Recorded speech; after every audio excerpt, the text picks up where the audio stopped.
The last family dinner I ever attended was 3 weeks before everything changed.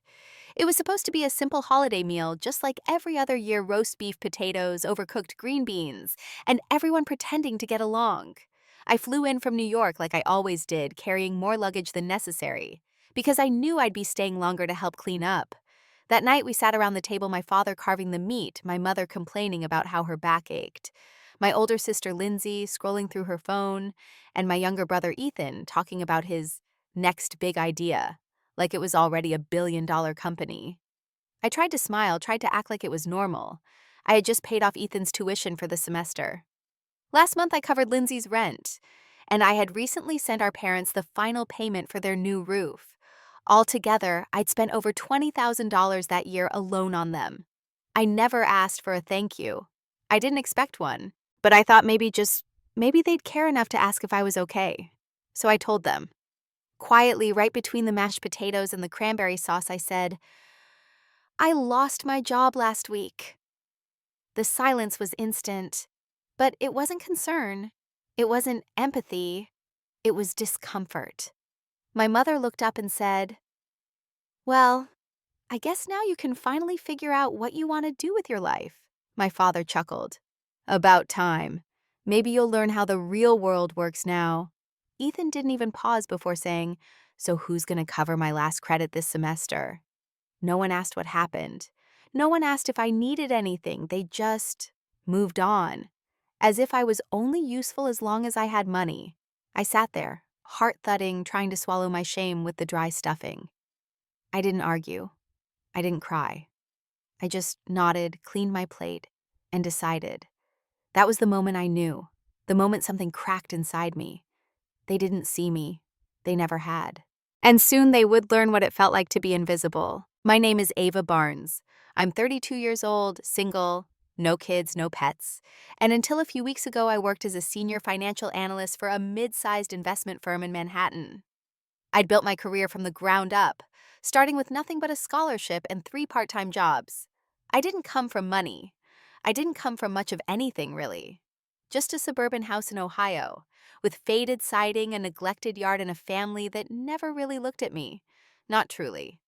In every family photo, I was the one in the corner smiling too hard. My mother, Susan, was a high school English teacher until she retired early because, in her words, teaching these days is a waste of a good mind.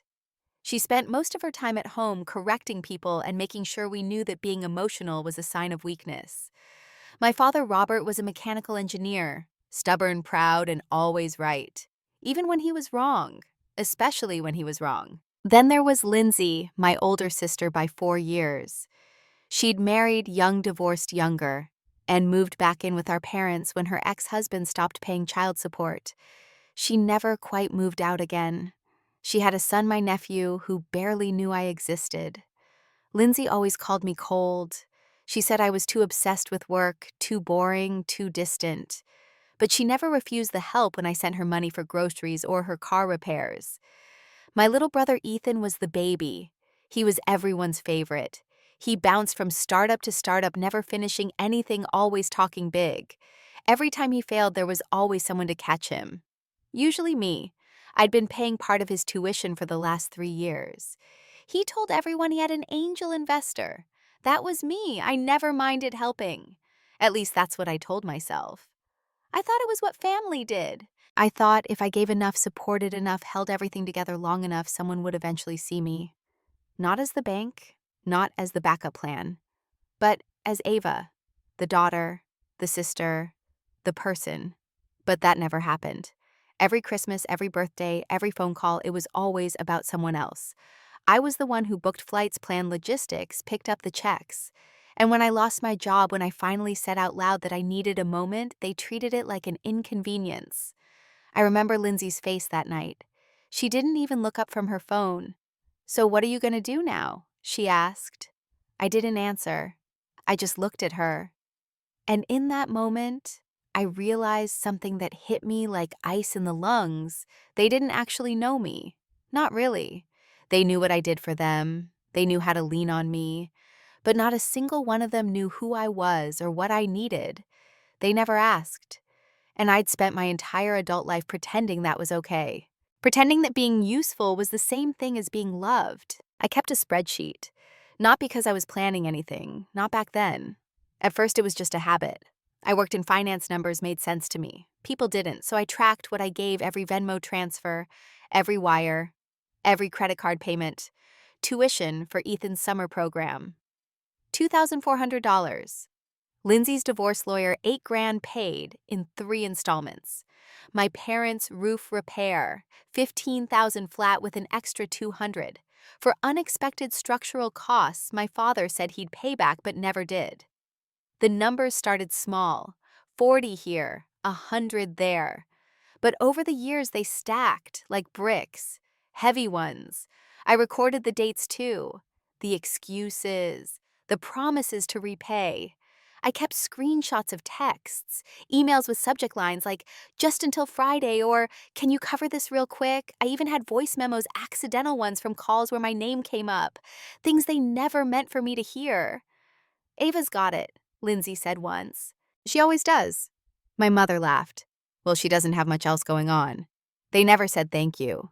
They said things like, we appreciated in passing like I was a utility, a reliable service, not a person. Every time I visited, it was the same.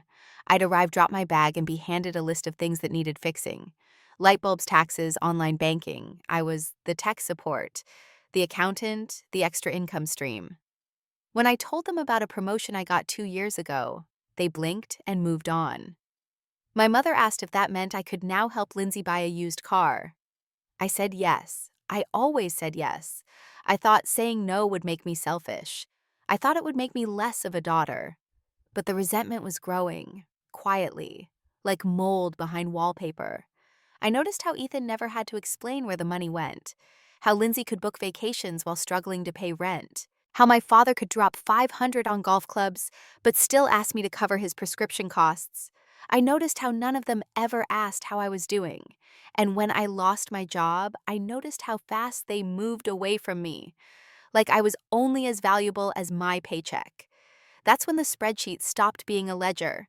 It became a record, evidence, proof. I opened it the night I walked out of their house. I added the final row Christmas dinner, realization, $0. And then I saved it to the cloud. I stared at the screen heart hollow, wondering what it said about me that I had let it go on this long, that I had allowed myself to be used again and again under the illusion of loyalty. But it wasn't just me.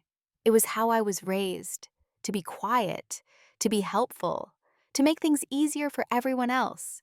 I remembered my mother saying, "Don't make a fuss." I remembered my father saying, "You're the strong one." I remembered Lindsay telling me, "You don't get to be the victim. You've got the good job," like success canceled out pain, like money replaced love. I sat on the edge of the motel bed that night, bare room, cheap lamp wrist still aching from carrying my suitcase, and scrolled through every line of that document. Over $180,000. That's what I'd given them, without interest, without expectation. But now I wanted it back. Not all of it, not the money really, but the space, the recognition. The line between generosity and exploitation had long been crossed, and I had the receipts. Losing my job didn't destroy me. What destroyed me was how little they cared. It was the silence at that table, the quick pivot away from my words like they were a minor inconvenience. That night after dinner, I offered to do the dishes. My mom didn't stop me. My dad went to the den to watch TV. Lindsay went out for drinks. Ethan disappeared into the basement to play video games. I stood at the sink, scrubbing the remnants of the meal I paid for rinsing plates no one had thanked me for, and tried not to let the burn in my throat turn into tears. I didn't want to cry over this. Not anymore. I was too old for that. But my hand shook when I put the last plate in the drying rack. I walked to the guest room, my room, and packed. Not loudly, not angrily, just quietly. I took my laptop, my external drive, a change of clothes, and my spreadsheet. When I walked past the living room, no one looked up. I paused at the door. "I'm heading out," I said. My father grunted. "See you next time." My mother didn't even look over. "Drive safe." Ethan waved from behind his phone. That was it. No questions, no why, no where are you going. Just goodbye. That was the crack. Not the big betrayal, but the little one. The proof that they saw me as optional, dispensable. I left without slamming the door. I drove to a small motel on the edge of town, paid in cash, checked in under my middle name. I lay on the bed fully dressed, eyes wide open, staring at the water-stained ceiling. For the first time, I allowed myself to ask the question I'd been avoiding for years. What if they never loved me? Not really. What if they only loved what I did for them? I thought about every birthday I spent alone because they were too busy. Every emergency I bailed them out of. Every time I told myself they mean well. But that night alone in that motel room, I stopped making excuses. I started thinking about boundaries, about justice, about making things right, not just for me, but for the version of myself that had been ignored for so long. And when I opened my laptop, that spreadsheet waiting for me like an old friend, I knew this wasn't about revenge. It was about clarity. It was about being seen. And maybe, just maybe, it was about freedom. I checked out of the motel the next morning and rented a short-term Airbnb, one of those quiet upstairs units above a retired couple's garage. Clean, anonymous, safe. I made myself a cup of coffee and opened my laptop. The spreadsheet stared back at me, calm and methodical. A perfect, emotionless record of my sacrifice.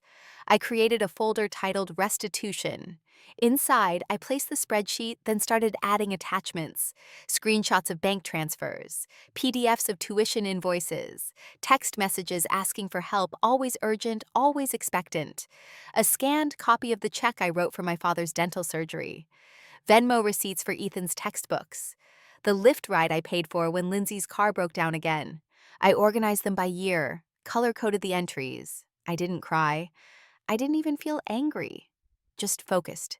And then I remembered the envelope, the one my grandmother had handed me in her hospital room 2 weeks before she passed. "Don't open this unless you feel you've been wronged," she'd whispered. "And if you do open it, don't hesitate." At the time, I'd assumed it was sentiment. She had always been the only one who looked at me like I mattered, like I was more than a credit card. I retrieved the envelope from my bag, carefully opened it, and unfolded a single page of thick cream-colored paper. It was a notarized addendum to her will, signed and dated with one line that stood out in bold. In the event that Ava Marie Barnes can present documented proof of financial exploitation by family members, she shall be granted sole access to all assets held in the Margaret D. Barnes Trust. I froze. The trust included her old house, a savings account with over $75,000, and a modest but meaningful collection of stocks. I'd always assumed it was split equally. Apparently it wasn't. Apparently she had seen what I tried to hide. I called the estate attorney listed at the bottom of the letter. He remembered me, asked how I was doing. I told him I was ready. I emailed him the folder marked Restitution. He replied an hour later. "We have grounds. Let me handle the rest." That afternoon, he sent letters to my parents, Lindsay and Ethan. Official, cold, legal. The trust was frozen. A review was being opened. And suddenly my phone lit up like a Christmas tree. 23 missed calls, voicemails from my mother sobbing, texts from Lindsay. "What are you doing? You're overreacting. This is ridiculous," Ethan wrote. "Are you serious right now? We're family." My father emailed me directly. "You're being dramatic. We'll talk about this when you calm down." But I wasn't dramatic. I wasn't even emotional. I was deliberate, precise, cured, and ready. For once in my life, I wasn't trying to make peace. I was drawing a line. Not in anger, but in self-respect. Not because I wanted revenge, but because I finally realized I was worth protecting. When my grandmother died, the family acted like it was an inconvenience. The funeral was small, quiet, with more talk about traffic and weather than about her life. But I remembered her differently. She was the only one who ever made space for me. She let me stay with her when my parents went on trips without me. She taught me how to bake, how to budget, how to trust myself. And apparently she saw everything. She saw the way they treated me, the way I gave and was never seen. And so she left me an exit. Not just emotionally, but legally. The trust fund was structured carefully. In the main, everything was to be divided equally among her children and grandchildren on paper. But the addendum I found was like a secret door. A conditional clause buried quietly that gave me sole access if I could prove mistreatment, specifically financial exploitation. She didn't want to stir conflict while alive, I suppose, but she made sure I had leverage. The lawyer explained it all clearly. This clause was created intentionally and with legal foresight. Your grandmother anticipated resistance. That's why she specified documentation and patterns over time. What you've gathered, it's exactly what this clause requires. And just like that, the narrative shifted. I wasn't the unstable one. I wasn't the problem. I was the person who had kept the receipts, the person who hadn't forgotten, the person Grandma believed in.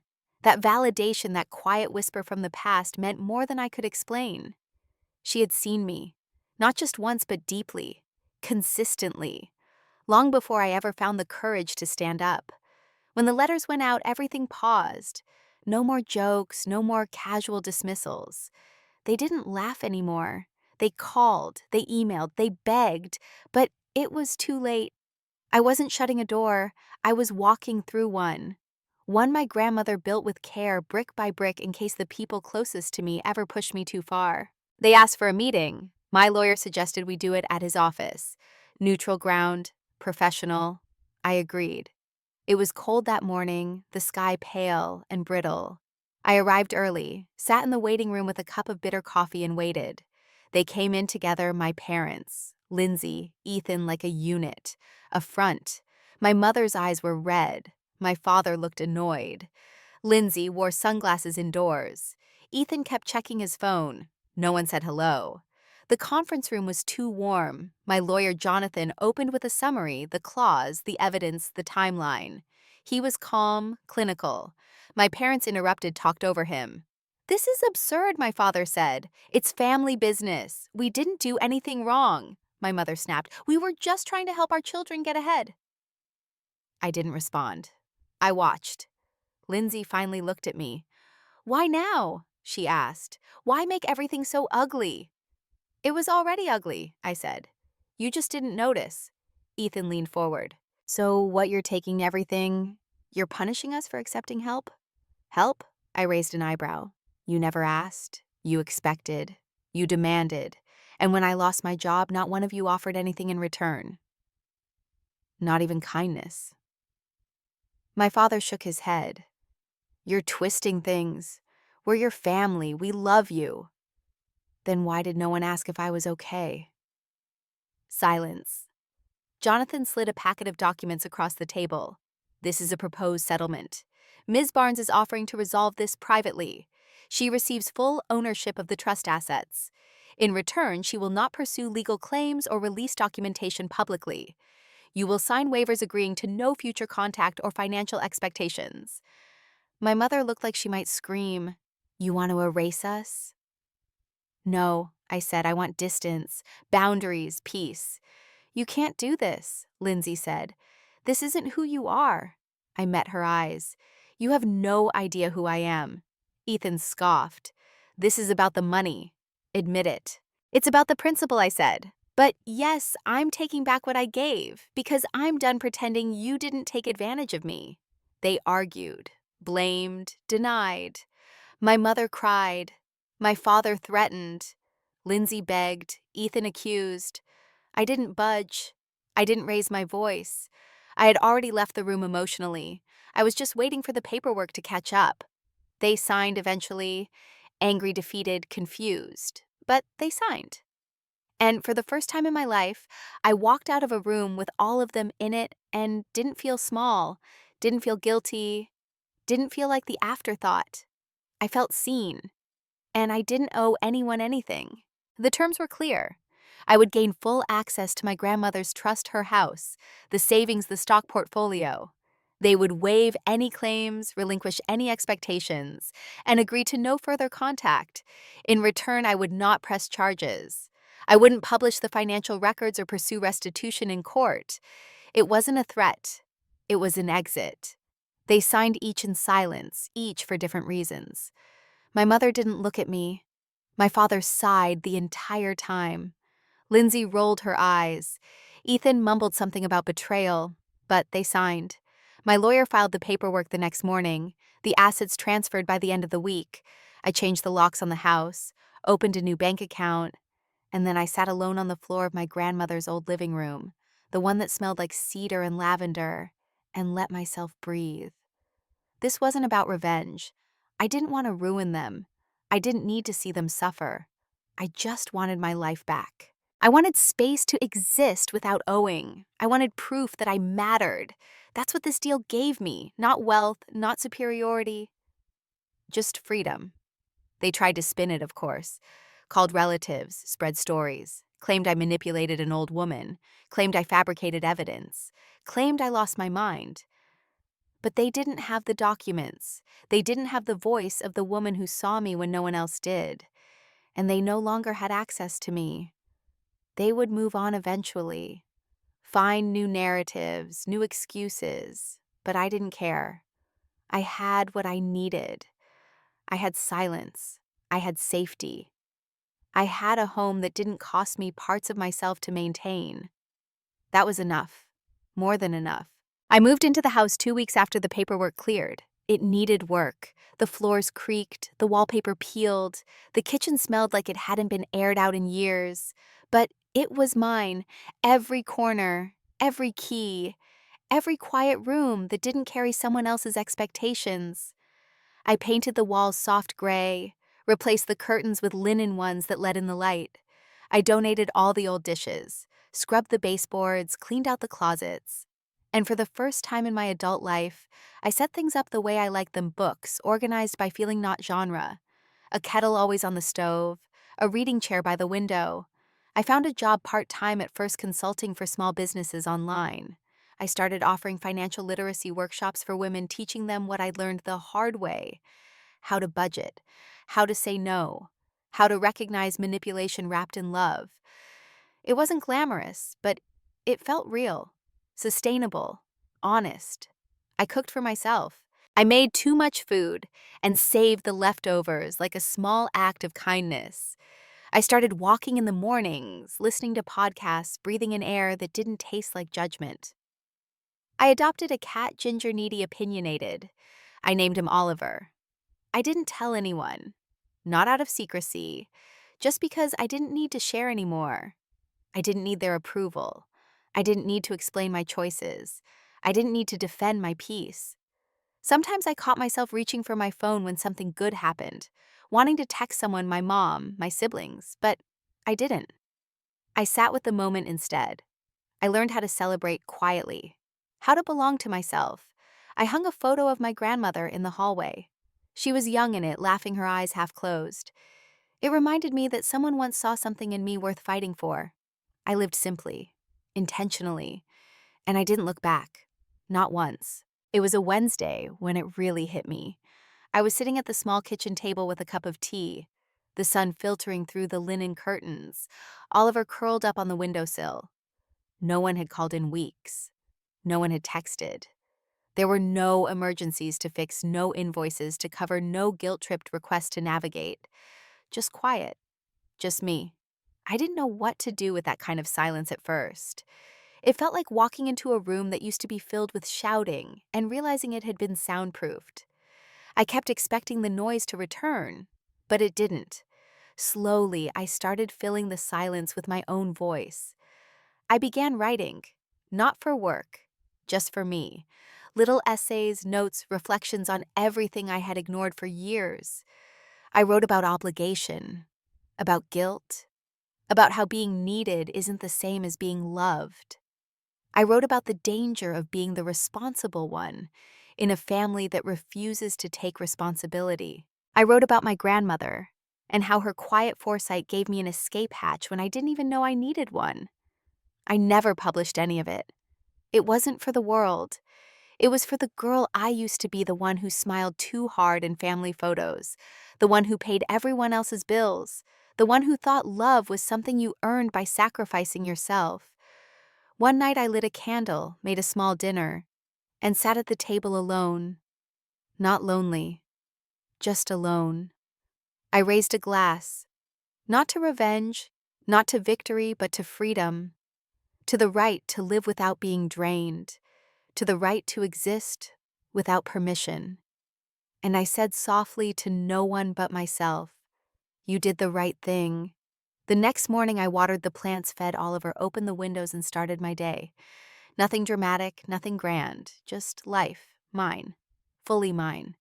And for the first time in years, I didn't feel tired. I felt whole,